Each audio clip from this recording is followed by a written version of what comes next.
Hi everyone, welcome back. This is the fourth lesson of our module on working with modeling dough. And today we're going to be modeling the life cycle of a plant, the final stage, pollination and fruiting. I'm Nicole Hummel, and I'm a ceramic artist based here in Eugene. We've been exploring over the last couple lessons the life cycle of a plant. And as we discussed earlier, a life cycle shows how living things grow and change over time. Last lesson, we sculpted a mature pumpkin plant with leaves and flowers. And our focus today is going to be on the next stage of the plant's life cycle, which is pollination and fruiting. This is when the plant creates the fruit so that this entire life cycle can begin again and continue. I'll be demonstrating how to use sculpting dough to model this development.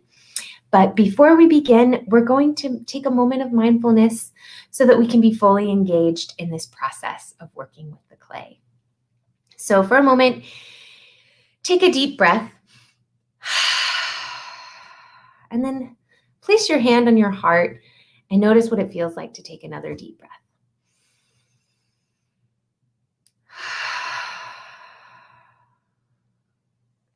Now we're going to see if we can make our inhale last for 2 counts and our exhale last for 4 counts. So it'll be something like this as you begin to breathe in, 1, 2, and then 1, 2, 3, 4. Now we're going to try for 4 on the inhale and 6 on the exhale. So 2, 3, 4. And 1, 2, 3, 4, 5, 6. Try this one more time, counting in your own mind.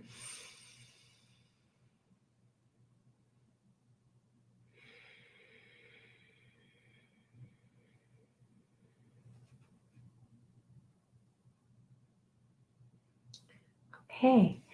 So this exercise can be really helpful if you're feeling any anxiety or stress or overwhelm. It'll help to calm the body, calm your mind. So thank you for joining me on that. Now we're going to move into our activity for the day. So our first step is going to be organizing our materials. We've got, first of all, our sculpture from last time. If you don't have this, that's okay. If you did hold on to it, place it in your workspace. I left mine out, and maybe you did as well. That's okay. It might be a little bit crumbly. You don't want to move it around too much at this stage. I'll just demonstrate that if I break off a little piece here, it's actually really difficult to break off. Kind of did that thing of the candy of a gingerbread house when it hardens. So just leaving it in one place. We're also going to need 3 colors of clay. We're going to need the green, the yellow, the orange, and then your little sculpting tool, either a toothpick, a spoon, a plastic knife, whatever you've been using to create little marks in the clay. So now that we've organized our materials, we're going to set up our workspace. We're going to move all these ingredients and materials over to the side, except for the sculpture, which you can leave right in the center of your workspace. I'm going to move these colors over to the side, move my little tool over to the side. And we have our sculpture in the center. So if you can recall, just before we move into the next step, this was our sculpture of the final plant, the mature flowering plant of the pumpkin plant. So we have the roots over here. We have the vine with little tendrils. We have mature leaves, 3 leaves in this case. And then we have 3 blossoms, 3 flowers. So today we're going to be exploring what pollination and fruiting is. So moving on to step 3, there's a reason that flowers are beautiful. That it's not just for our own eyes, it's actually also for the eyes of a pollinator. The flowers are the way that a plant attracts a pollinator so that it can become a fruit. In order for pollination to happen, the pollen from the stamen in the center of the flower has to land on the pistil, which is also at the center of the flower. Different pollinators can include the wind. Wind can act as a pollinator, bees and insects, and even our own hands can work as pollinators. So sometimes with pumpkins, in fact, if you're having a challenge with getting fruit on your plant, sometimes they suggest doing some hand pollination. So even our hands can act as pollinators in the case of a flowering plant. Once the flower has been pollinated, it begins to grow a fruit. And on the pumpkin plant, the area at the bottom of the flower is what grows into the fruit. And it begins as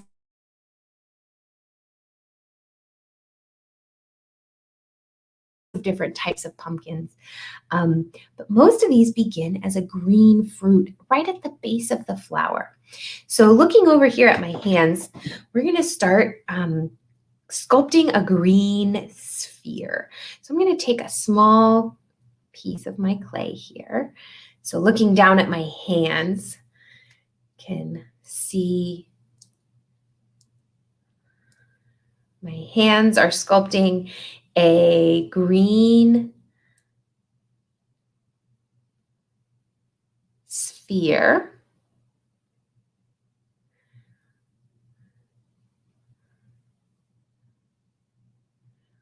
A sphere is kind of a circle, but in 3 dimensions. So here's a little sphere. We can also create some patterns. Sometimes these have little stripes on them. Depends what type of plant, but often these already kind of have some of the ridges and sometimes some colors. So just for fun, I'm going to add some yellow in here. I'll scoop this up this way so you can see. I'm going to create some little yellow coils and add those in to the edges.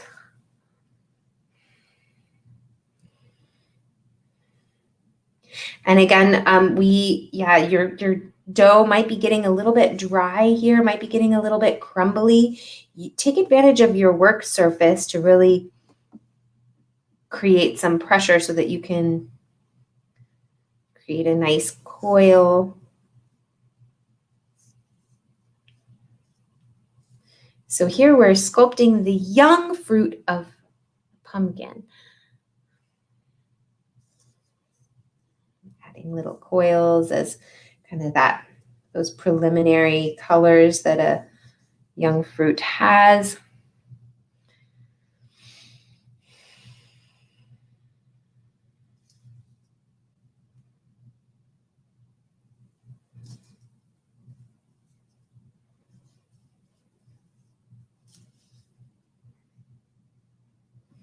And I kind of made, I'm not sure if you saw this, I made some ridges at the beginning using my toothpick that these little coils are setting into.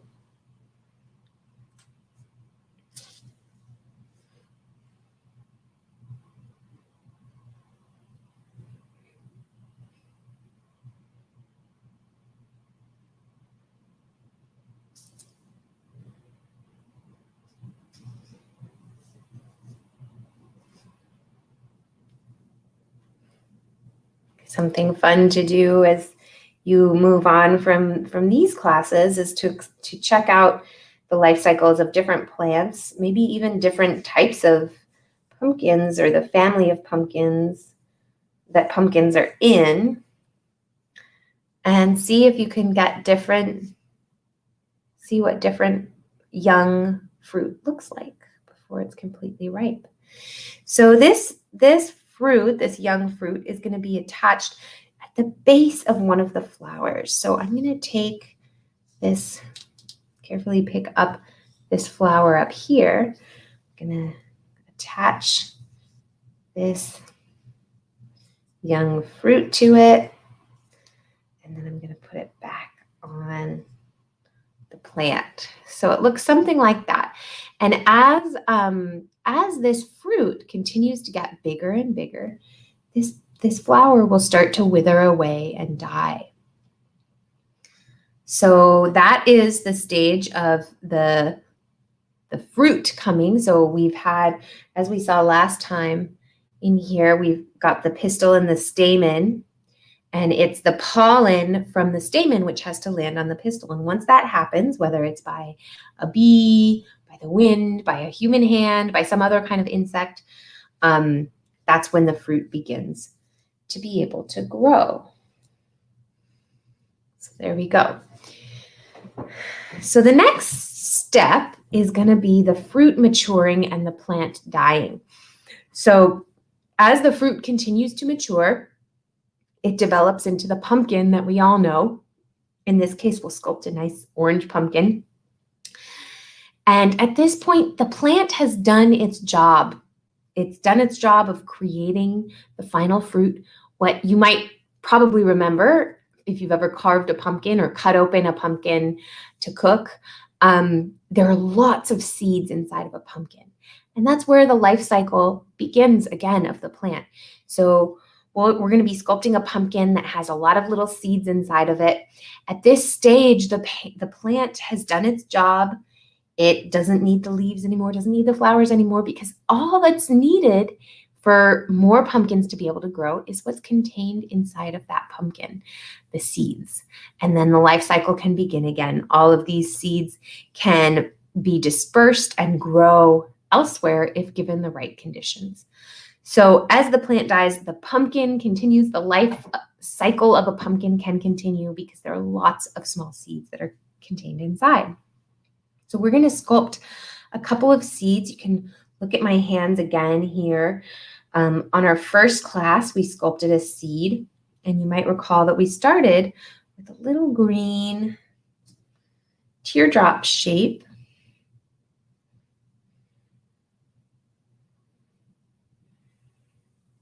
Slightly pointy on one end and flat. And then we have a protective coating on the outside of that seed. Very thin layer of, I'm using the yellow here.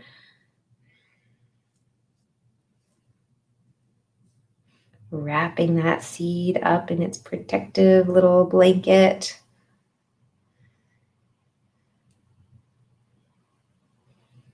Smoothing it out. And then creating the little indentation here along the edge. And we're going to sculpt a couple of these. In reality, a pumpkin can have hundreds of these seeds inside. You've probably seen that. But we're just going to sculpt a couple for the sake of this class.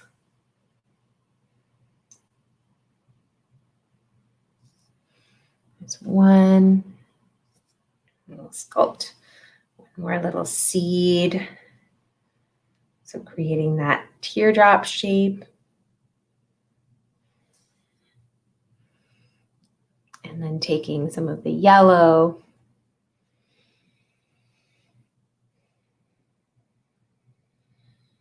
Flattening it out, using your hands to kind of create a pinch here. Flatten it.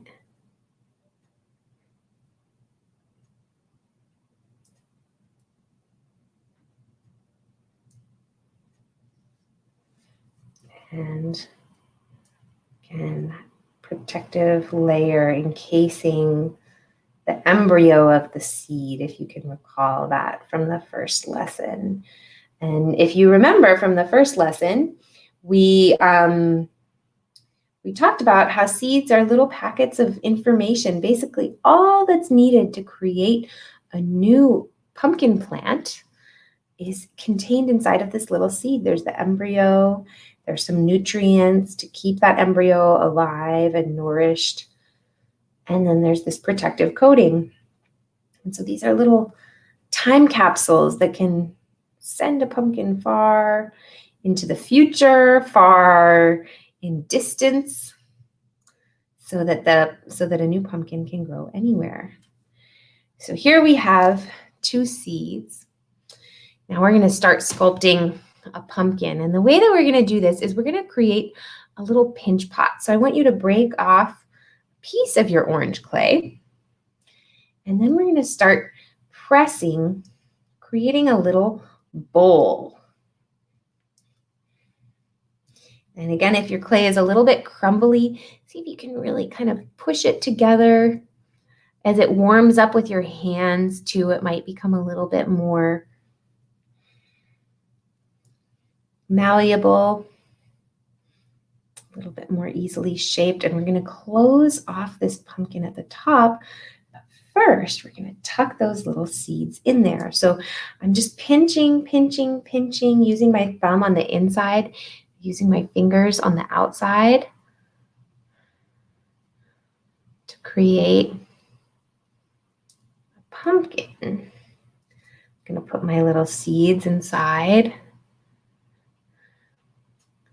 And then I'm going to begin to close it off at the top.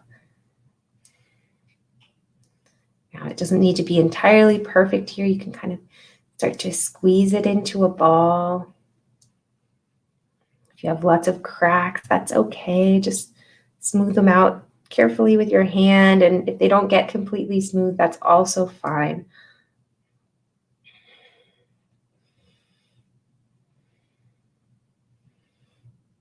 So making this into a sphere.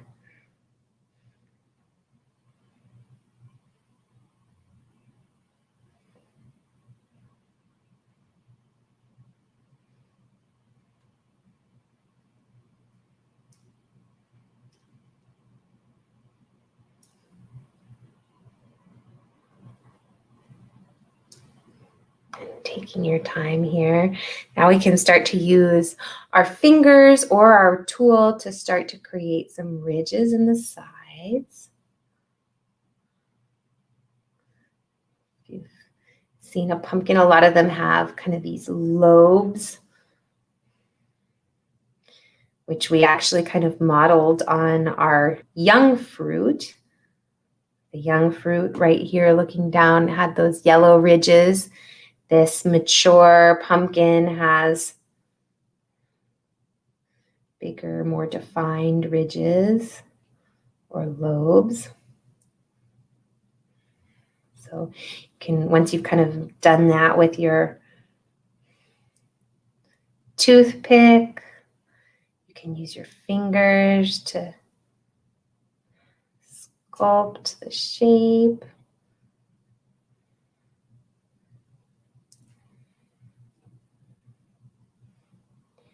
Kind of create a little bit of an indentation in the top and the bottom. And then I'm going to attach a little stem to the top of this pumpkin using the green. Often if you buy a pumpkin at the store or say at the pumpkin patch, that stem is already brown and dried out. But when it actually is growing on the plant, it is green. And it's not until the plant dies that the pumpkin is really fully mature. And at that point, that's when the stem starts to turn brown. So the interesting thing is that in order for the pumpkin fruit to be completely mature, the plant is actually really dying. So it's really part of this life cycle that, you know, it can be kind of sad to think about, oh, my pumpkin plant died. I spent so much time working on it. Or it's sad because the plant died, you know, it had this life and then it died. But really, in order for the life to continue, in order for the seeds to be able to continue, for there to be new pumpkin plants, the fruit needs to mature and the plant does need to die. So interesting cycle of life. So we're going to attach this back to the vine. We'll remove this flower here. So you can imagine that this little pumpkin here, this little young fruit is maturing, and then becomes this bigger pumpkin. And at this point, this flower crumples up and dies. So you can squish your flower if you want. Set it on the side. And here is my pumpkin plant, pumpkin fruit attached to the vine. And at this stage, the entire plant dies. There might be a couple other pumpkins on the vine that mature. Maybe this one becomes a bigger, ripe pumpkin. And that's the end of our life cycle, but which is also the beginning of the next life cycle, because as you recall, we put some seeds inside of this pumpkin. And so if that pumpkin was just left there, and let's say the pumpkin rots, the seeds themselves can actually create a new pumpkin plant the next year. So that's a pretty cool cycle, that even right in this same spot where this plant grew, a new pumpkin plant or even multiple pumpkin plants can grow. So now we're finished with our lesson. You're welcome to crumple up the entire vine if you'd like to. You don't need to if you don't want. One thing to notice is that this will dry out and be very crumbly. So if you want to hold on to it, make sure to keep it on a hard surface, a cutting board or a plate. I just have a piece of wood right here with a piece of paper on top. You're welcome to keep it, but it will crumble and eventually fall apart. And you won't be able to return this back into Play-Doh to play with. But you can always return back to our first lesson to create some more Play-Doh. So in closing, I want to encourage you to just close your eyes for a moment. Think about this process. Remember all the different stages of what this was like, all the different steps in the process, all the different steps in the life cycle, and what it felt like to sculpt each one of these stages of the life cycle. You can close your eyes and take a deep breath.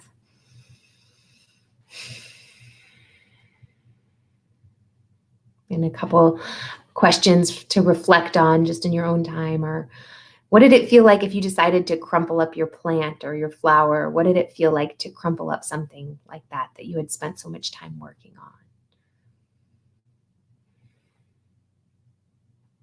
And what was your favorite part of this class today? So we'll take another deep breath together.